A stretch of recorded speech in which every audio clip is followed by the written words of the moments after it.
The person you trusted, the one you defended, the one you believed in completely. They lied, they took what was yours, they chose someone else, they revealed they were never who you thought they were, and now you're replaying every moment, looking for the signs you missed, torturing yourself with how blind you were. Stop. This is exactly where betrayal wants you, trapped in the past, consumed by analysis, broken by what you couldn't control. The Stoics faced betrayals that meant execution. They survived with one rule so simple it fits in a single sentence. Today I'm showing you exactly what it is and why it's the only thing you need to remember. The Stoic rule. Here's the rule. They revealed who they are. You revealed who you were. Neither changes who you'll be. They revealed who they are. Betrayal isn't an action someone took. It's information they gave you. They showed you their character, their priorities, what they're willing to do. Marcus Aurelius wrote, "Everything we hear is an opinion, not a fact. Everything we see is a perspective, not the truth. But actions are data." Betrayal is the clearest data you'll ever receive about someone's actual character. You revealed who you were. You trusted. You were loyal. You believed in them. These things revealed your character. Those qualities don't become flaws because someone exploited them.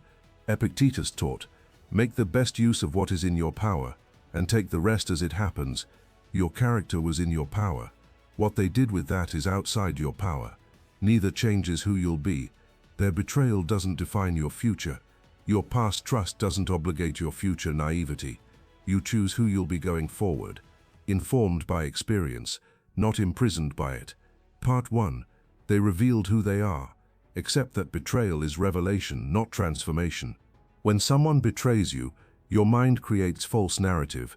They changed. They became someone else. This is protective fiction. It's easier to believe they changed than to accept they were always this person and you didn't see it.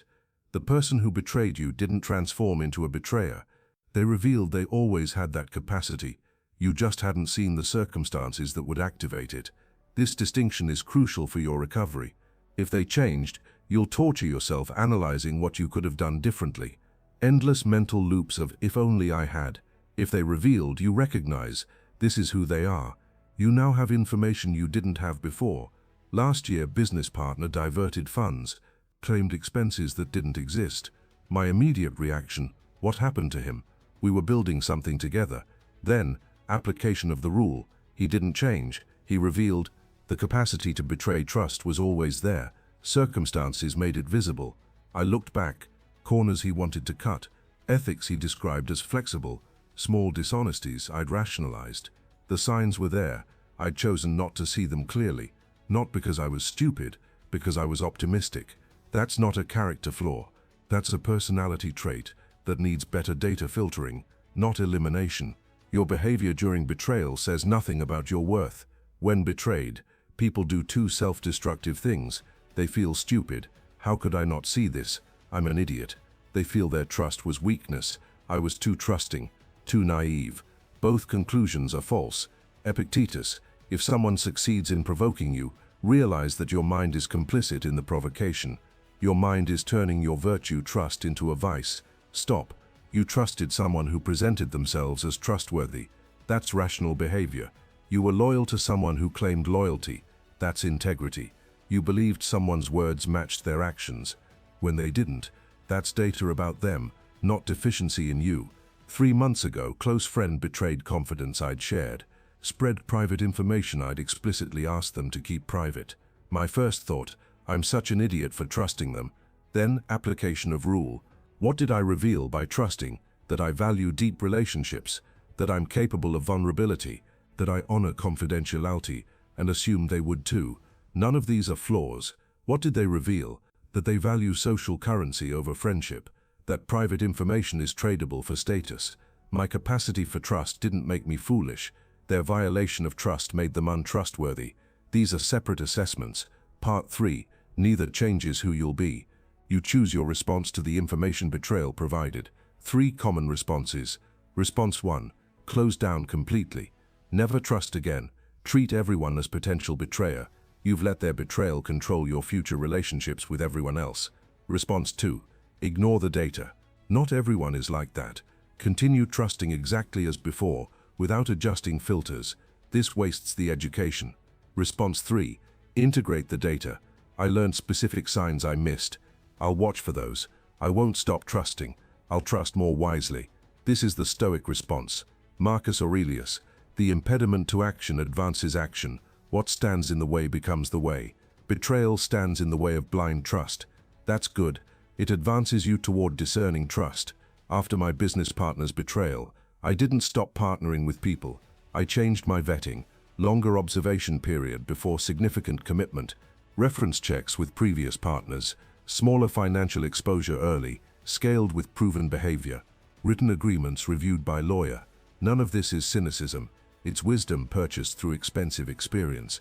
After my friend's betrayal, I didn't stop sharing. I calibrated. Taught confidentiality with minor information first. Observe whether they share others' private information. Notice whether they gossip for status. Share proportionally to demonstrated trustworthiness. This isn't building walls, it's building filters. Seneca. A gem cannot be polished without friction. Betrayal is friction. It reveals flaws in your judgment. It doesn't make you flawed, it makes you informed. The transformation. This rule prevents betrayal from defining you. Most people let betrayal create permanent identity shifts. I'm the person who got betrayed becomes their story. I can't trust anyone becomes their operating system. Everyone lets you down eventually becomes their worldview. The Stoic rule prevents this. They revealed who they are, information about them, not verdict on humanity. You revealed who you were. Your character was real and valid, even if the relationship wasn't. Neither changes who you'll be. You choose your next chapter based on integrated wisdom, not trauma response. The reality of betrayal. Someone proved untrustworthy. You now know that. Valuable information. The imagined suffering. I'll never trust again. Everyone's terrible. I'm broken. Stop imagining that suffering. Stick with reality. The reality is, you're wiser now. More careful. Better equipped. That's growth, not damage. The ancient Stoics lived in Rome, where betrayal was so common, it had its own political terminology. Brutus, Caesar's closest friend, literally assassinated him. Yet Stoic philosophy didn't become never trust anyone. It became understand people clearly and respond wisely. Marcus Aurelius ruled surrounded by potential betrayers. He didn't stop trusting. He trusted with eyes wide open. When betrayal comes, and it will, remember, they revealed who they are. You revealed who you were. Neither changes who you'll be. They showed you their character. Now you know. You showed your character. It was good. Stay that way. Who you'll be. Wiser, more discerning, still capable of trust, just better at choosing who deserves it. Epictetus. It's not what happens to you, but how you react to it that matters. Betrayal happened. Your reaction determines everything. React with wisdom. Use the data. Improve your filters. Continue building relationships worth having. Subscribe to Stoic Forge for wisdom that turns betrayal into education. Share with someone healing from broken trust. Remember, betrayal is information, not identity. Use it wisely. Thanks for watching. See you next time.